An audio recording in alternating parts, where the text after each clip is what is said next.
Chapter 18. Pa Finds the Homestead. After breakfast the next morning, Pa took his gun and set out. All that morning Laura was listening for a shot and not wanting to hear it. All morning she remembered the great wolf sitting in the quiet moonlight that shimmered through its thick fur. Pa was late for dinner. It was long past noon when he stamped the snow from his feet in the lean-to. He came in and put his gun on the wall, hung his cap and coat on their nail. His mittens he hung by their thumbs to dry on the line behind the stove. Then he washed his face and hands in the tin basin on the bench, and before the small glass that hung above it he combed his hair and his beard. "Sorry I kept dinner waiting, Caroline. I was gone longer than I thought. Went farther than I intended." "It doesn't matter, Charles. I've kept dinner warm," Ma replied. "Come to the table, girls. Don't keep Pa waiting." "How far did you go, Pa?" Mary asked. "Better than 10 miles, all told. Those wolf tracks led me a chase." "Did you get the wolf, Pa?" Carrie wanted to know. Laura did not say anything. Pa smiled at Carrie and said, Now, don't ask questions. I'll tell you all about it. "I went across the lake, followed the marks you girls made last night. And what do you suppose I found in that high bank where you saw the wolf?" "You found the wolf," Carrie said confidently. Laura still said nothing. Her food was choking her. She could hardly swallow the tiniest mouthful. "I found the wolf's den," Pa said, "and the biggest wolf tracks I ever saw. Girls, there were 2 big buffalo wolves at that den last night." Mary and Carrie gasped, and Ma said, "Charles." "It's too late to be scared now," Pa told them.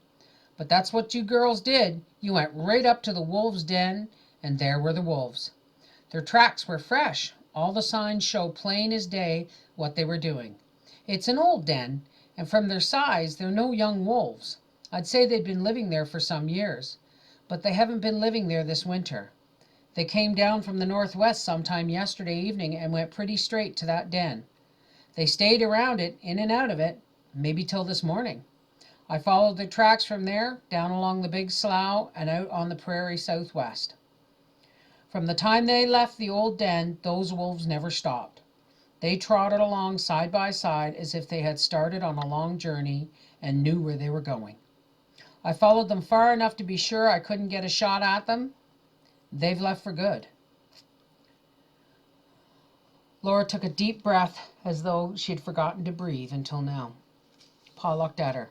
"You're glad they got away, Laura?" he asked. "Yes, Pa, I am. They didn't chase us."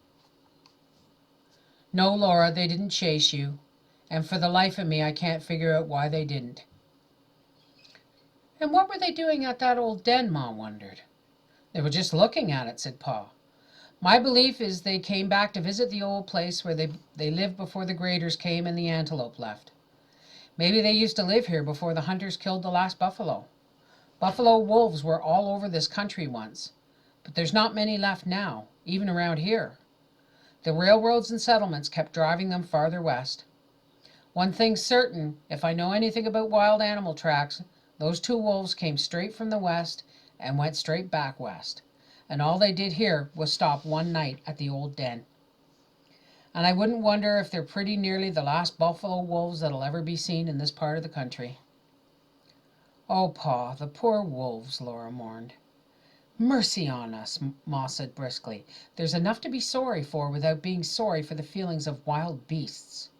Be thankful the brutes didn't do any worse than scare you girls last night." "That isn't all, Caroline," Pa announced. "I've got some news. I've found our homestead." "Oh, where, Pa? What's it like? How far is it?" Mary and Laura and Carrie asked, excited. Ma said, "That's good, Charles." Pa pushed back his plate, drank his tea, and wiped his mustache and said, "It's just right in every way. It lies south of where the lake joins the big slough, and the slough curves around to the west of it. There's a rise in the prairie to the south of the slough that will make a nice place to build. A little hill just west of it crowds the slough back on the side. On the quarter section there's upland hay and plough land lying to the south, and good grazing on all of it. Everything a farmer could ask for. And it's near the town site, so the girls can go to school." "I'm glad, Charles," said Ma. "It's a funny thing," Pa said. "Here I've been looking around this country for months, never finding a quarter section that exactly suited me. And that one was lying there all the time. Likely enough, I wouldn't have come across it at all if this wolf hadn't taken me across the lake and down the slough on that side. I wish she had filed on it last fall, Ma worried. Nobody be in here this winter, Pa said confidently. I'll get to Brookings and file on that claim next spring before anybody else is looking for a homestead.